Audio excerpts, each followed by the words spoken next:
Sahara occidental, le Maroc négocierait-il malgré lui avec le Front Polisario?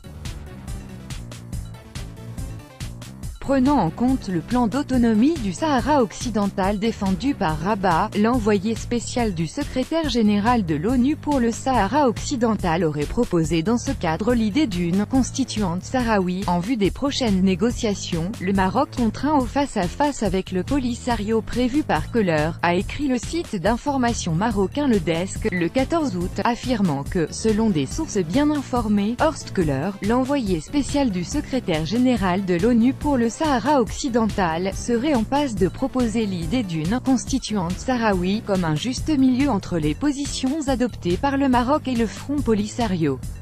Selon nos sources, l'idée d'une constituante sahraoui est envisagée par l'envoyé spécial de l'ONU pour sortir de l'impasse, a écrit le média.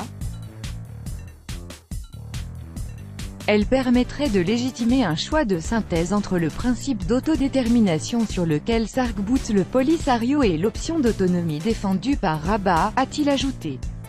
Évoquant la position du royaume chérifien quant à cette éventuelle proposition du diplomate onusien, le site d'information affirme que ce cadre de négociation incertain associé au pressing des États-Unis ne satisfait cependant pas le Maroc. Selon une source proche de l'ONU citée par le site d'information Tout sur l'Algérie, TSA, il s'agit d'une solution transversale pour ne faire ni vainqueur ni vaincu.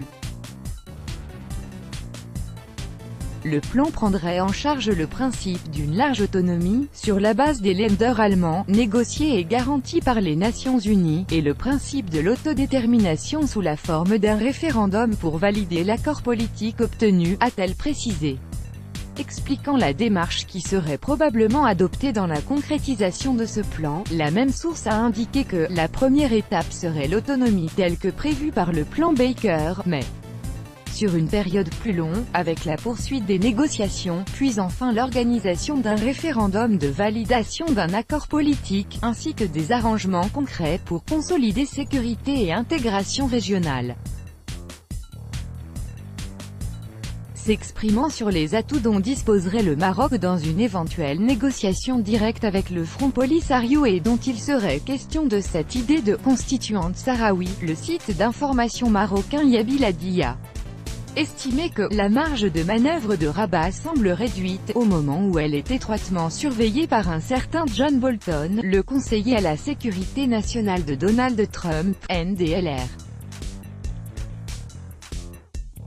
Horst Köhler serait en train de réunir toutes les conditions nécessaires pour lancer un 5e round de négociations directes entre le Front Polisario et le Maroc avant la fin de l'année. C'est ce qu'ont confié des sources proches du dossier cité par l'APS dans son édition du 9 août. Horst Köhler compte organiser ce nouveau round de négociations avant la fin de l'année, probablement vers la fin d'octobre ou début novembre, ont-elles précisé. C'est l'Algérie qui bloque le processus de paix par le fait qu'elle refuse de participer à part entière aux négociations entre le Maroc et le Front Polisario. C'est ce qu'a déclaré Omar Hilal, l'ambassadeur permanent du Maroc aux Nations Unies, en pointant du doigt le rôle d'Alger dans le conflit suite au compte-rendu fait le 8 août par M. Köhler au Conseil de sécurité sur sa dernière tournée dans la région, selon Morocco World News dans son édition du 11 août. Rabat n'est certainement pas prêt pour des négociations avec un parti, le Front Polisario, NDLR, qui n'a aucune autorité, aucune indépendance et aucun pouvoir de prendre des décisions par lui-même, a déclaré le diplomate.